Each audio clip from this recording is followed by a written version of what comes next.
we've got a session this morning at 10 o'clock, which will be on the sustainable enterprise. And in fact, can someone give me the actual program so I can...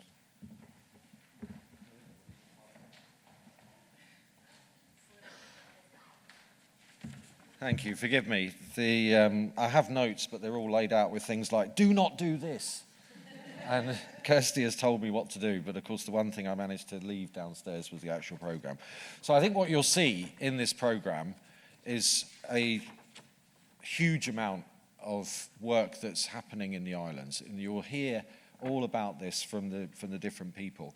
At each section, there is the opportunity for some interaction in the room. And I'd really appreciate it if you, when you hear something interesting, if you think, oh, I want to know a bit more about that, ask, because we can then have that discussion and interaction. I don't want speeches. If any of you have come to give speeches, I'll book you for next year, okay? Ask questions. That's the opportunity. It's Q&A. It's written down as Q&A. Please treat it as Q&A. So we've got a fantastic session starting at 10 o'clock with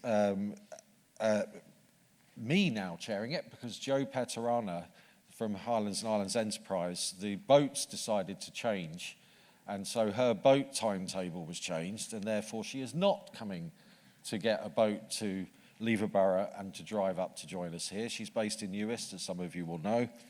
So I'll be chairing that session, and which will be interesting because my wife is also speaking at it, and I may be in trouble afterwards, so we'll find out.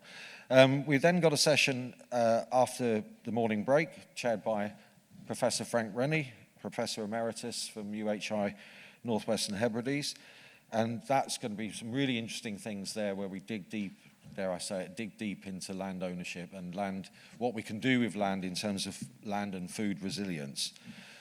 And we'll then have a Q&A again just before lunch. Lunch has been provided by Beckett & Sons, a local small business and Climate Hub member, and they've also put a load of plants around the building. So if you see plants everywhere, that's Beckett & Sons that have done that.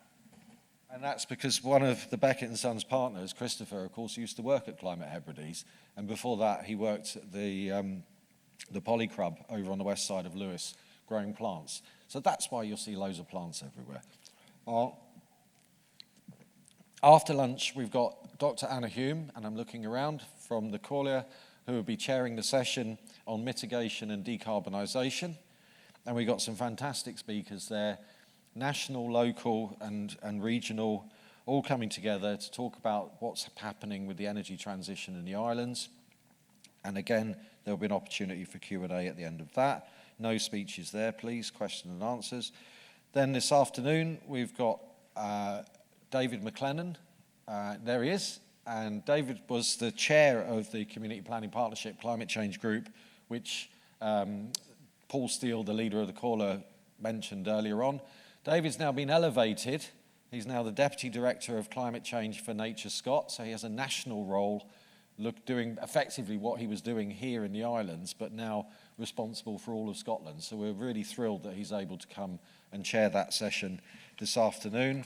And we also have a nice thing this afternoon as well, where we're giving out the climate cups. If you remember last year, those of you who came, we had the member of the Scottish Youth Parliament, Ailey from Barra, opening the awards. Well, we're handing them out today. So that's a lovely thing that we'll be doing this afternoon, just before we finish up. And then we have a few drinks for those of you who fancy a drink. And I see we've got our younger members of the audience here who are already sampling the gin and tonics that they'll be handing out later.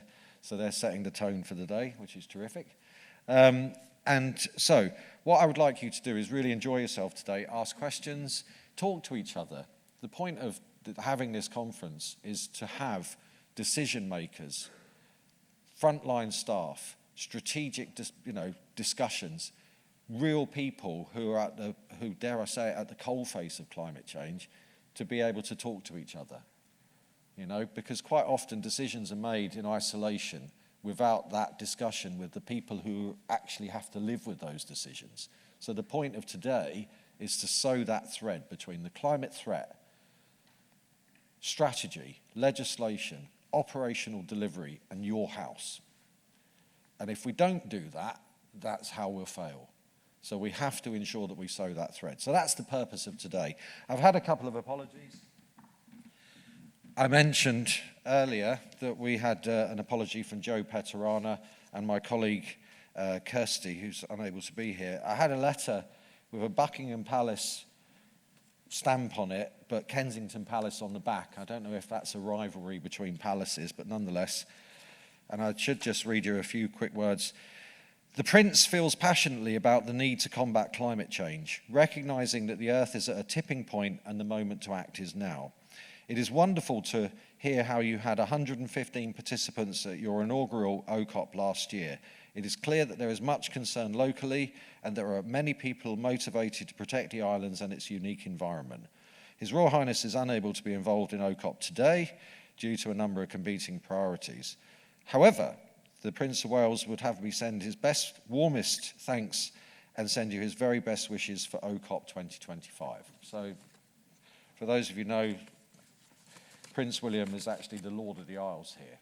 That's one of the oldest feudal titles. But come the revolution, all of that will be scrapped. And Frank will be leading us with the pitchforks over the barricades. And so we're actually a wee bit ahead of schedule, but that's okay. But what I have now is I have a film and a welcome from the Cabinet Secretary for Net Zero. And I'm looking up at the top there, I think, if that's okay. So, there we are. Hello everyone, I'd like to start by thanking the Outer Hebrides Climate Hub for inviting me today. I'm sorry I can't be there in person for what I'm sure will be a thought-provoking and inspiring day. With this conference taking place during Scotland's Climate Week, it's a perfect opportunity to evidence the difference of coming together and working in partnership can make.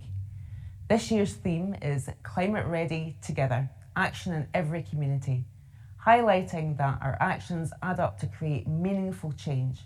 And what better way to recognise that than to showcase and celebrate all the positive climate and nature action taking place across the Outer Hebrides, supported by the Hub. It's all too easy to become overwhelmed by the task ahead of us. We're already witnessing the devastating impacts of climate change. Left unchecked, will leave us facing ever-increasing severe weather.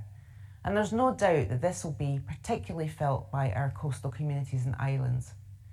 The work being undertaken here reminds me that despite increasing anti-climate rhetoric all around us, the majority of people understand the gravity of the situation we're facing, and they want to do what they can to deliver a sustainable and climate resilient future for themselves, their communities, and the generations to come. For me, there's no choice but to find a path to a greener, fairer, and more prosperous future, recognising that the well-being of our planet and the well-being of our people are absolutely inseparable. The Scottish Government will shortly be publishing a new climate change plan, which will set out the policies and proposals this government intends to deliver. This will include expanding renewable energy and providing a just transition in energy-intensive sectors, decarbonising buildings through heat pumps and energy efficiency measures, advancing active and sustainable travel options, expanding natural carbon sinks through tree planting and peatland restoration, reducing waste and creating a culture of reuse and repair. And each of these priorities offers opportunities to cut emissions and deliver co-benefits for jobs, health and well-being. Climate change requires us not only to reduce emissions, but also to prepare for the unavoidable impacts. Through the Scottish National Adaptation Plan, we are supporting communities to become more resilient by addressing risks like coastal erosion, extreme weather and biodiversity loss. Climate-ready regional partnerships such as Climate Ready Clyde and Highland Adapts bring together local authorities, public bodies and others to respond to the climate challenges a region is facing. And I'm delighted that the Outer Hebrides Hub is working with local businesses, communities, public services and the Council as vital partners to help adapt to climate change and build resilience together. climate hubs are a vital part of delivering change at a local level. They raise awareness and provide a space for discussion. They build local capacity and increase grassroots action. They enable people-led and place-based solutions that then inform and influence wider change. The Outer Hebrides Hub has shown that these hubs do more than support communities. They unlock potential and they drive transformational change. We remain committed to championing those efforts as a cornerstone of Scotland's journey towards a sustainable future, alongside our carbon neutral islands project, which includes Barra and Battersea. Today provides an opportunity for you to share knowledge, exchange ideas, and learn from others' experiences. And I hope it will be a space for reflection, alignment, and shared purpose, helping you identify and drive forward the solutions needed for climate resilience, adaptation, and sustainable living in the islands. I wish you all a wonderful day. So that's Gillian Martin, MSP, the Cabinet Secretary for Net Zero and Climate Change, and amongst of others. It's really good that the Cabinet Secretary was able to participate, albeit from afar. And the reason why I say that is because it comes back to my earlier point about getting that thread sewn between the climate threat, policy, legislation, strategy, operational delivery, your house. Because if we don't get that, you'll have the Cabinet Secretary making a decision on the one hand over here without understanding the consequences and repercussions and the implications of what it means for Melinda Gillian of 2 Westview Terrace, and how the only people that can help sew that thread are really people like us in the room, and to make sure that we keep having those conversations and we keep talking to these decision makers. We were thrilled that the First Minister came to visit the Climate Hub, and looking at our friends from the Young Islanders Network who seem to have a direct line into policy making, because every time any Cabinet Minister or the First Minister comes, the first people that they want to go and talk to are the Young Islanders Network. And it was thrilling to see you, and I was so thrilled that you were able to speak at OH-COP last year, and it's lovely to see you here today.